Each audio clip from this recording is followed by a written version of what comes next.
राम राम जी सारे भाई। अभी फिलहाल ब्रेड वगैरह लेने के लिए जा रहा हूँ, उज्बेक वाली ब्रेड जो मैंने पहले आप लोगों को दिखाई थी एक बार। यहाँ पे वेदर यूँ हो रहा है, अच्छा हो रहा है भाई आज।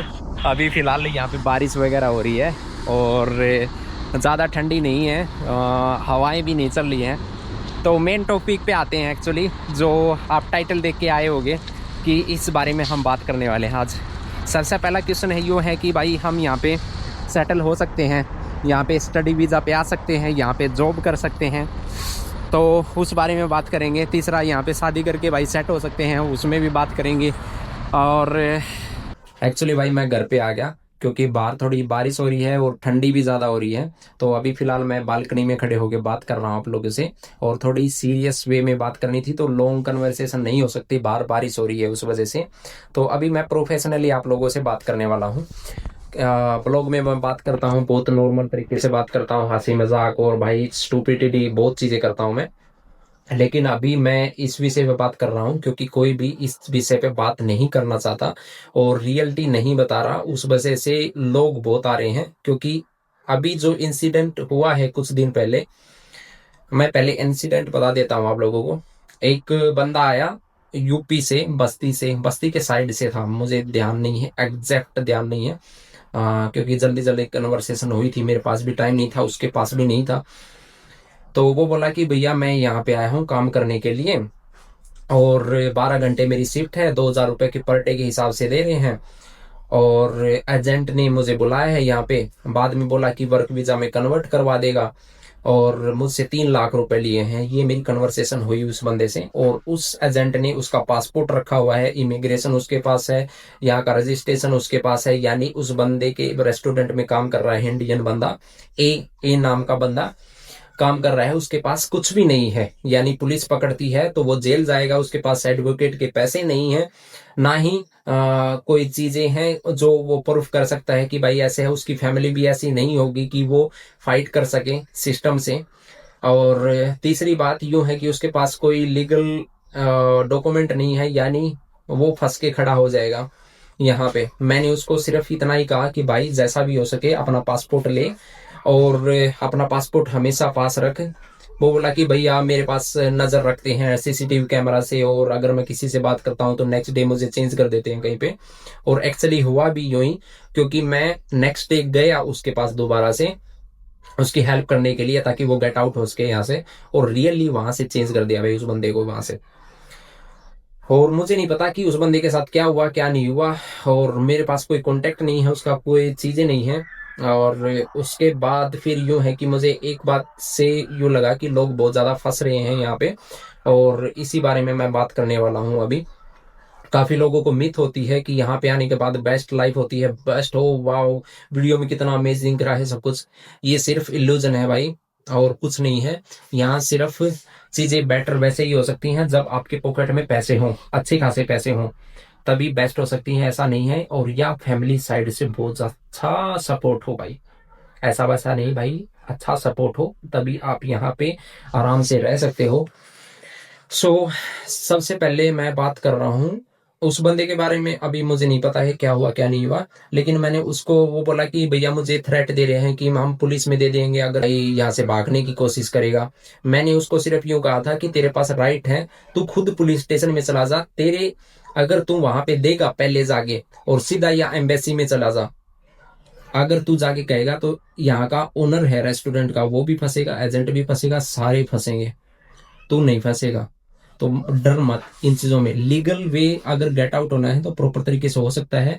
और इसीलिए मैं सेकंड डे गया था उसको भाई कांटेक्ट करने के लिए, ताकि एम्बेसी से कांटेक्ट कर सकूं और उसको निकाल सकूं वहां से। तो वो चीज हुई नहीं। तो एक वीक के करीबन चला गया है अभी, और इसी विषय पे अभी मैं बात करने वाला हूँ। तो लोग आते हैं यहाँ पे, क्यों आते हैं भाई? बेस्ट लाइफ के लिए भाई। मनी है, थोड़ा फैमिली को सपोर्ट हो जाएगा, थोड़ा इकोनॉमी क्लास से निकल के थोड़ा अपर इकोनॉमी में पहुंच जाएंगे। सो मेन चीज लीगली सबसे पहले यहाँ पे अभी चेंज हो चुके हैं। मैं थोड़ी पहले की बात करता हूँ। पहले लोग आते थे यहाँ पे एजुकेशन के लिए। भाई यहाँ पे एजुकेशन कोई भी ले लेते हैं, मास्टर डिग्री लेते हैं, या एजुकेशन के लिए रशियन लैंग्वेज ले लिया भाई 2 साल के लिए, और मैं वहाँ पे 2 साल की डिग्री करी और मुझे कुछ रेजिडेंसी मिल गई। रेजिडेंसी यहाँ पे 2 टाइप की होती है, रेजिडेंसी आरवेप है और वेन्स है। आरवेप है 3 साल के लिए होता है, वेन्स है 5 साल के लिए और 8 साल के लिए, 10 साल के भी लिए दे सकते हैं यहाँ पे, वो उनके मूड के ऊपर है। तो स्टडी के बाद आरबीआई पे मिल जाता था और हम नॉर्मली यहाँ पे काम कर सकते थे कहीं पे भी normally as a same exactly Russian, बस हम यहाँ पे वोट नहीं कर सकते थे। तो ये चीजें अब बदल चुकी हैं यहाँ पे। अभी जो मई में 15 में डिक्री बोलते हैं यहाँ पे, कोई लॉ अगर लागू होता है तो डिक्री आई है ना भाई, यानी कोई भी फॉरेनर अगर आरवेप के लिए अप्लाई करता है यानी रेजिडेंसी के लिए अप्लाई करता है तो आर्मी कॉन्ट्रैक्ट करना ही पड़ेगा उसको, यानी आर्मी में 1 साल के लिए जाना पड़ेगा। यानी आर्मी में गया तो उसको डेथ सर्टिफिकेट मिलेगा ही मिलेगा। मैं 100% नहीं 1000% से कह सकता हूँ कि वहां 15 दिन से ज्यादा आप जिंदा नहीं रह सकते, क्योंकि ये ह्यूमन वॉर नहीं है भाई, यहाँ पे ह्यूमन कॉन्फ्लिक्ट नहीं है, ये ड्रोन वॉर है। आप ड्रोन से नहीं बच सकते उस, क्योंकि ना वो 30 फीट ऊपर है भाई, 240 किलोमीटर पर हावर की स्पीड से भाग सकता है।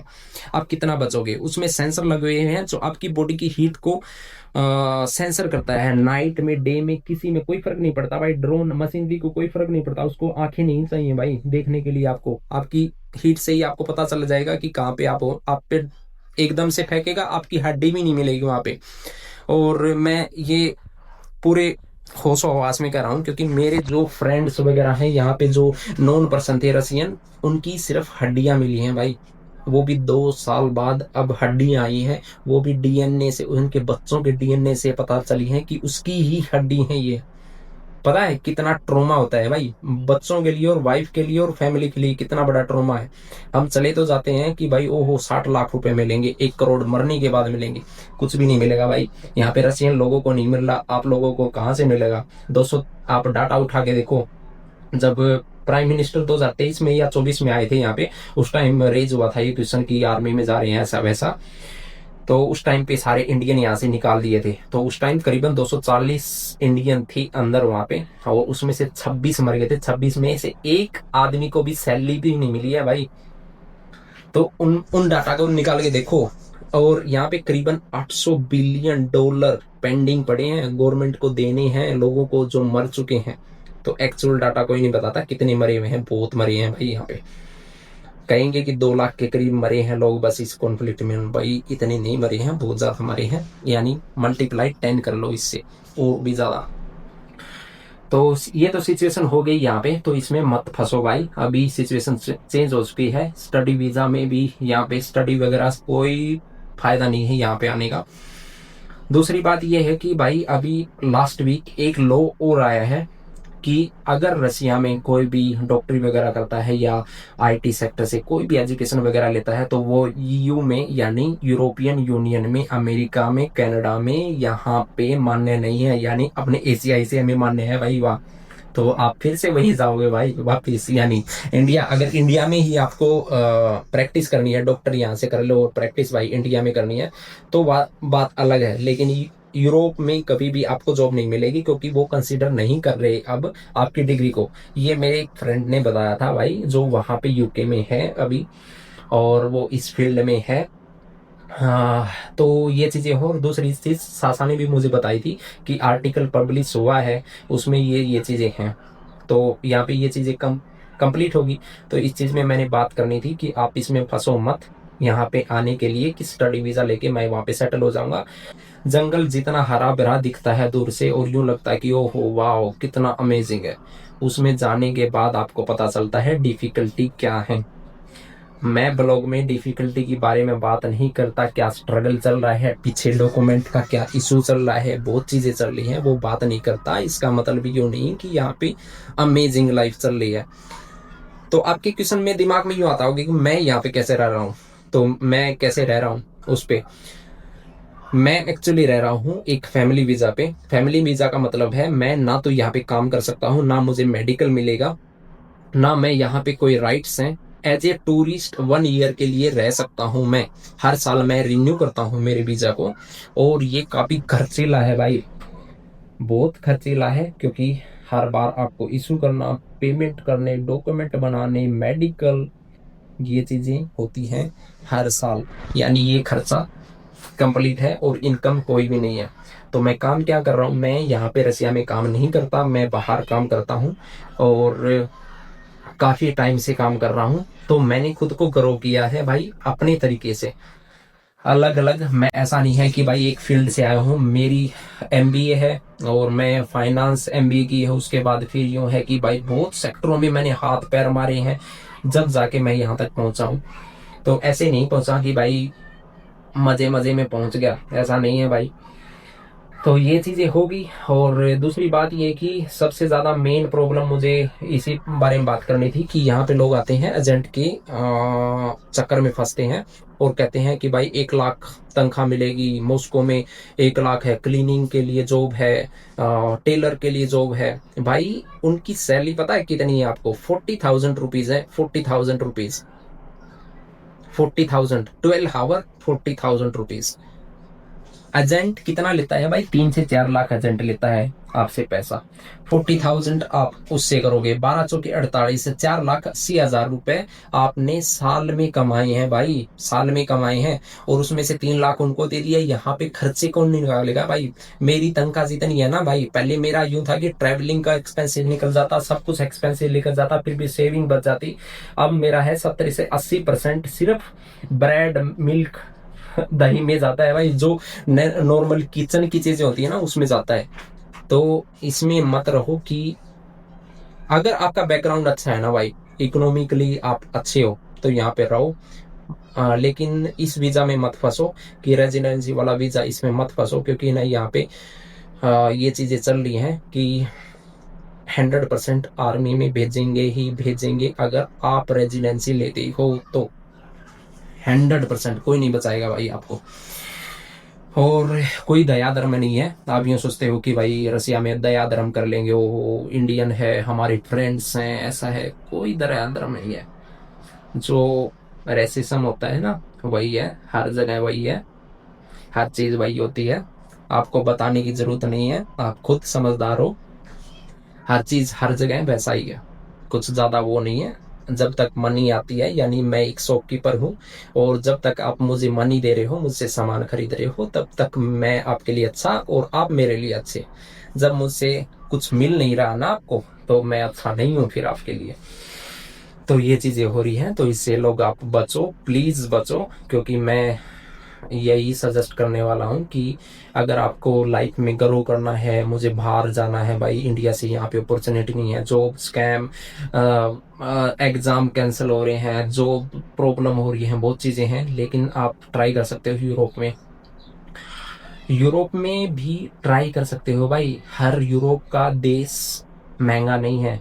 मेरे सजेशन से स्पेन ट्राई कर सकते हो। स्पेन में यूँ है कि आप रशियन स्पेनिश लैंग्वेज का कोर्स ले सकते हो 2 साल के लिए या 1 साल के लिए, वहाँ पे रह सकते हो।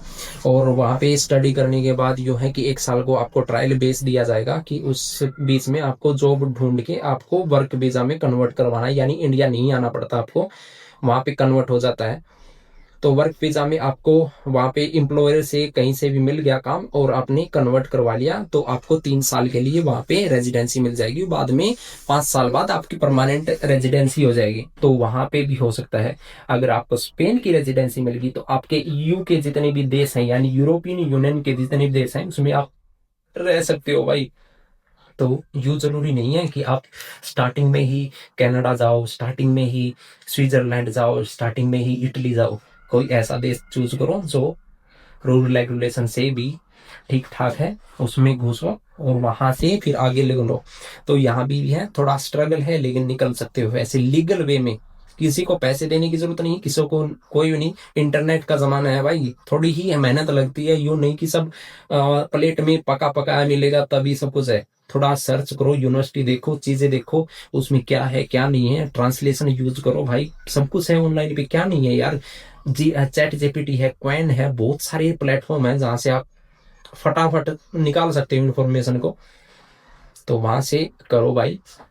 रसिया में चीजें चेंज हो गई हैं, जैसा लग रहा है वैसा नहीं है। यूं सोच रहे हो कि मैं मैरिज करके यहाँ पे सेटल हो जाऊंगा, बिल्कुल भी भूल जाओ भाई। मैरिज कर लोगे, आपके बच्चे हो जाएंगे, कोई फर्क नहीं पड़ेगा। यानी आपको यहाँ रहना है, यहाँ की रेजिडेंसी लेनी है, तो उसी रूल पे आ जाओ भाई, आपको आर्मी कॉन्ट्रैक्ट साइन करना पड़ेगा और यहाँ से कोई नहीं बच सकता। तो यही चीज है, हर सिचुएशन में घूम फिर के आपको आर्मी कॉन्ट्रैक्ट पे आना पड़ेगा, और ये चीजें हो रही हैं। और यहाँ पे यूं सोच रहे हो कि भाई बिजनेस सेक्टर में आप जा सकते हो, यहाँ पे अगर आप इन्वेस्ट करते हो भाई अच्छा खासा पैसा, तो बिजनेस सेक्टर में जा सकते हो। दूसरी चीज, अगर आप साइंटिस्ट हो या आपके नाम पे पेटेंट्स हैं बहुत सारे, तो यहाँ पे आपको रेजिडेंसी मिल सकती है। ये दो लीगल वे हैं जब आपको साइन नहीं करना पड़ता कॉन्ट्रैक्ट, सिर्फ दो वे हैं, नहीं तो और कोई रास्ता नहीं है। अगर इकोनॉमी या नॉर्मल फैमिली से हो तो मत फंसो, अपने पैसे मत गवाओ, बहुत चीजें और हैं। और किसी के बहकावे में मत आओ कि मुझे आर्मी में ज्वाइन कर देंगे, मुझे 60 लाख मिल जाएंगे, मेरी फैमिली को मिल जाएगा। कुछ नहीं मिलेगा, अपनी जान भी गवाओगे। अगर जान नहीं गवाओगे तो पैर हाथ कटवा के जरूर आओगे, उसके बाद कुछ भी करने लायक नहीं बचोगे, किसी के ऊपर आश्रित रहोगे पूरी उम्र। तो ये चीजें हैं। फिलहाल तो बस इन्हीं चीजों पे बात करनी थी भाई, वर्किंग पे, जॉब पे, स्टडी पे, मैरिज पे बाकी और तो क्या है भाई, बस यही है। बाकी अपना है ना रास्ता खुद चुनो, और प्रॉपर तरीके से यूं है कि भाई लाइफ को एक बेहतर करने की कोशिश करो, किसी को सुन के डिसीजन मत लो।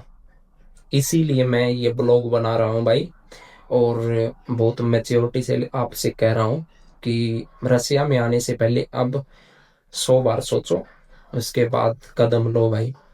क्योंकि जब तक ये कॉन्फ्लिक्ट कंप्लीट नहीं होता, जब तक यहाँ के रूल रेगुलेशन चेंज नहीं होते, तब तक यहाँ पे फंस जाओगे, बहुत फंस जाओगे। अगर अगर इलीगल वे से आते हो यहाँ पे, यूँ सोच ले भाई 3 महीने हैं, मैंने जुगाड़ वगैरह कर लिया, किसी जॉब वगैरह कर ली, किसी ने शिकायत वगैरह कर दिया आपकी यहाँ पे, और आपको पुलिस ने पकड़ लिया, तो आपके पास दो ऑप्शन रखे जाएंगे, या तो 3 साल के लिए आप जेल जाओ, या फिर आर्मी कॉन्ट्रैक्ट करो।